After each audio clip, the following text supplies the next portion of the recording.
Hello बच्चों, कैसे हो आप लोग। आई होप आप लोग बहुत अच्छे होंगे। तो चलिए आज पढ़ते हैं इस वीडियो में क्लास 6 एनसीईआरटी टॉपिक मानचित्र। तो चलिए बिना टाइम वेस्ट किए हम पढ़ेंगे मानचित्र के बारे में। क्या होता है मानचित्र। आप पिछले अध्याय में ग्लोब तो पढ़ चुके हैं, तो ग्लोब का एक वीडियो भी है, आप उसको देखने के लिए उस वीडियो पर जाएं। तो ग्लोब के महत्व के बारे में तो हम पढ़ चुके हैं। ग्लोब के अध्ययन की कुछ सीमाएं होती हैं। जब हम पूरी पृथ्वी का अध्ययन करना चाहते हैं तब हमारे लिए काफ़ी उपयोगी साबित होता है। लेकिन जब पृथ्वी के केवल एक भाग जैसे अपने देश या राज्य, शहर, गांव के बारे में अध्ययन करना हो तब ये हमारे लिए उतना उपयोगी नहीं होता। ऐसी स्थिति में हम मानचित्रों का उपयोग करते हैं।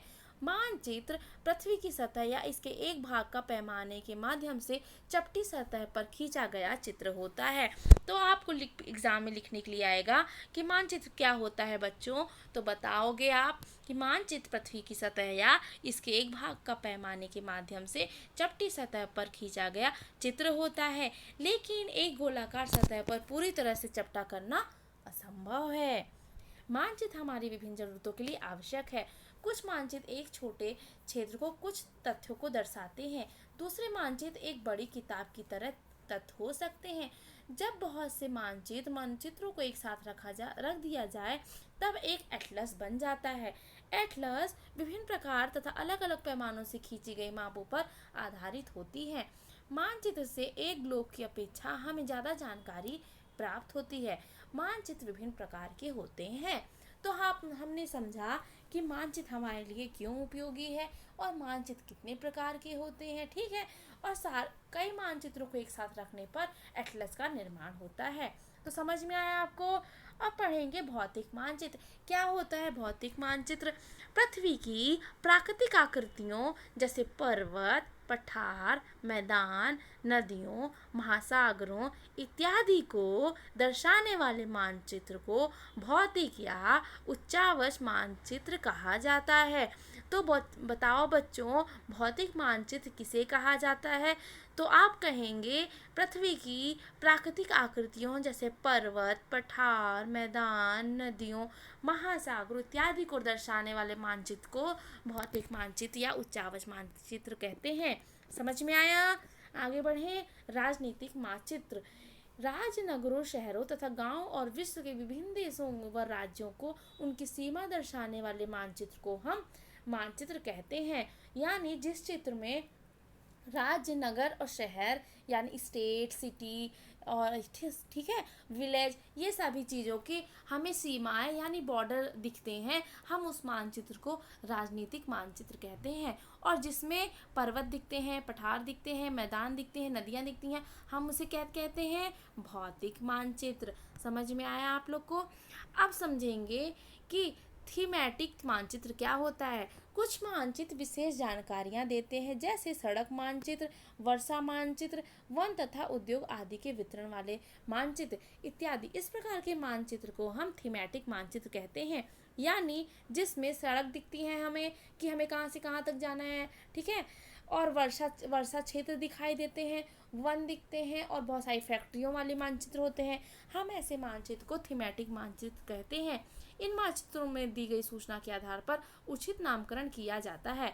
मानचित्र के 3 घटक होते हैं। अब समझेंगे वो 3 घटक कौन से हैं। दूरी, दिशा और प्रतीक, ठीक है। दूरी पढ़ते हैं। दूरी अधिकतर मानचित्रों में ऊपर दाहिनी तरफ की तीर की निशान का बना होता है जिसके ऊपर अक्षर लिखा होता है, उत्तर लिखा होता है। तीर का निशान उत्तर दिशा बताता है, उत्तर रेखा कहा जाता है, ठीक है। आप उत्तर के बारे में जानते होंगे तब आप दूसरी दिशा जैसे पूर्व, पश्चिम और दक्षिण के बारे में पता लगा सकते हैं। 4 मुख्य दिशाओं उत्तर, दक्षिण, पूर्व, पश्चिम को दिखाया गया है। वे प्रधान दिंग बिंदु कहे जाते हैं। बीच की 4 दिशाएं उत्तर पूर्व, दक्षिण पश्चिम और उत्तर पश्चिम। इन बीच वाली दिशाओं की मदद से किसी भी स्थान का सही जगह स्थिति पता लगाया जा सकता है। अब चित्र का पता लगाना है। चित्र को देखेंगे हम आगे, ठीक है। आप देख सकते हैं प्रधान दिग बिंदु किन्हें कहते हैं, ठीक है। उत्तर, दक्षिण, पूरब, पश्चिम, उत्तर पश्चिम, दक्षिण पूरब, दक्षिण पूर्व, उत्तर पूर्व, दक्षिण पूर्व और दक्षिण पश्चिम, ठीक है। आपको प्रधान दिग्बिंदु दिख रहा है। हम दिक् सूचक की सहायता से किसी भी स्थान की दिशा का पता लगा सकते हैं। यह एक यंत्र है। तो दिक् सूचक क्या है बच्चों? आपको चित्र क्रमांक 4.2 में दिख रहा होगा। ये एक दिक् सूचक है।